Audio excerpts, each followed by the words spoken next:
all of us should understand that when we say service, ang kabuuan po ng service, ang scope, ang covered po niya, yung pong before, during, and after. Ha? Ano po yun, Pastor? Before service, preparation. Okay? Preparation before service. Kung gusto mong maging blessing ang service, magandang bago ka pumunta sa service, preparation muna. Ihanda mo muna ang puso mo. Kaya may mga hindi na be-bless kasi pumupunta sa church, late na late. Kaya pagka dumating sa church, hindi handa puso, na-opened, natitisod. Imbis na ma-bless, kasi po pumunta, hindi prepared ang heart, hindi cultivated ang soil. Kaya kahit anong bato ng seed, hindi ho makapenetrate. So preparation is very important. So every time na pupunta sa service, dapat handa tayo. Amen? Pag-pray mo, gusto mo ng pastor na blessing, ipag-pray mo na maging blessing ang pastor. Gusto mo na ang preaching blessing, ipag-pray mo ang preaching. Gusto mo yung special number blessing, ipag-pray mo yung maging special number. Everything, ipag-pray natin. So, pag pupunta tayo sa church, we can really expect na pagpapalain tayo ng Panginoon because our heart, we prepared our heart for that. Amen? Before service, preparation. Okay? Meron pong mag-asawa o pamilya. Sabi nung unbeliever na kapitbahay, kasi tuwing linggo, nakikita nila, nagmamadali yung pamilya. Uy, dali mo, service. Sabi nung kapitbahay, grabe itong mga ito. Ano bang grupo to? Baptist? Grabe yung mga Baptist na yan. Wala yatang linggo na nakita, na hindi ko nakita, na lagi silang nagmamadali. Talagang sobrang excited nila. Grabe talaga yung family na yan. Excited sa kanilang church, excited sa kanilang service, kasi lagi nagmamadali. Kita nyo? Natutuwa kapitbahay pag nakikitang. Kaya lang po, nung madiscover nila, kaya pala lagi nagmamadali, alas 9 service, alas 10 na nasa bahay pa. Kala nila kaya nagmamadali, excited. Kaya pala lagi nagmamadali, lagi palang late, So, mali yun. Pagka Kristiyano ka, dapat Saturday pa lang, alam mo nang kinabukasan, Sunday. Amen? Ang nakakalungkot to yung mga Christian na nagulat pa, ay, Sunday pala ngayon. Diba? Dapat Saturday pa lang, alam mo, may service na ng Sunday. Kaya pagising mo, excited ka na at pupunta ka ng maaga kasi gusto mo talaga na masimulan ng maayos ang service. Amen? So ano po yung before? Preparation.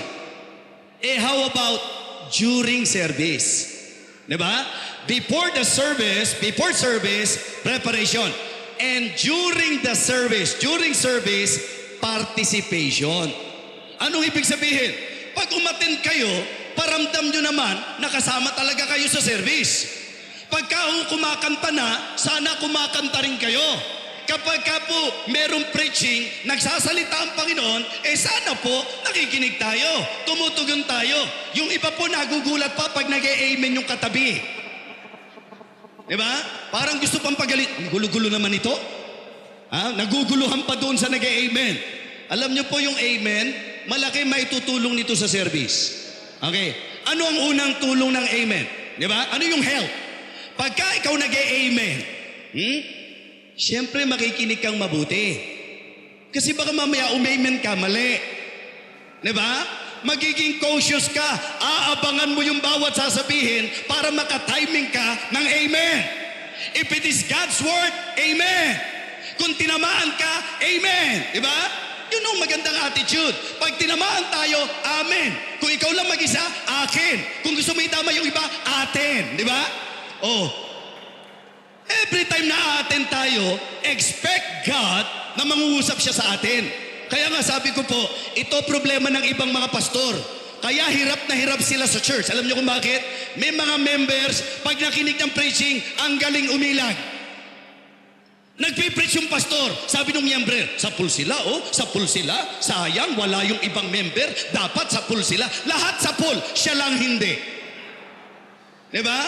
Hindi sinasalo, iniilagan. Ang husay umilag sa preaching. Yung iba naman, hindi umiilag sa pool, pero hindi naman tinatablan. Diba? Tinamaan na, pero ang hindi tinamaan. Hindi tumatalab ang salita ng Diyos. Sige, sumigaw ka pa, pastor. Ha? Kala mo, tatablan ako, ha? Ang tigas. Diba, pastor? Hindi ho ba problema yung ganon? Yung mga members na nag-preach ka, ang pakiramdam niya para sa lahat, hindi lang sa kanya? Hindi ba ang hirap ng miyembro nasa pool na pero hindi tinatablan? Ang tigas ng mukha? Diba? May mas malala pa po doon, pastor. Ano yon? Sa pool. Talagang bullseye. Sugatan na, duguan na, pero ayaw pa rin sumuko. Ha? Kahit anong invitation, ayaw mag-forward. Mga kapatid, mga minamahal, if you really want to enjoy our service for God, preparation before service is very important. And participation during service is also important. Amen? Pag ikaw nag-amen, nag-iingat ka na makinig para tama yung amen mo. Pag ikaw nag-amen, nakakatulong ka sa mga katabi mo na tulog na sana, nag-amen ka. Amen? O, tinagising. Di ba? So, ang amen ay nakakagising ng mga natutulog na katabi. Amen? Ha? Sayang. Bagsak na sana, tulog na sana, umamen ka, nagising, nakinig tuloy, na-bless tuloy. Amen? Bakit? Kasi nag-amen ka eh. Hindi yung pagka nakinig ka para kang tuod. Ay, hindi ba alam yung tuod dito? Statwa. Di ba? Alam niyo yung statwa? Yung statue. Yung pag nakita mo siya, statue? Statue? Di ba? Parang rebulto. Nakikinig, walang reaksyon. Alam niyo ba na kapag ka may preaching, hindi naman si pastor yung nagsasalita, the word of God. Amen? At kung sa Diyos ka, hindi po pwedeng wala kang response. You should respond to the Word of God. Amen? Kaya ang pag-amen, nadadala kang makinig mabuti.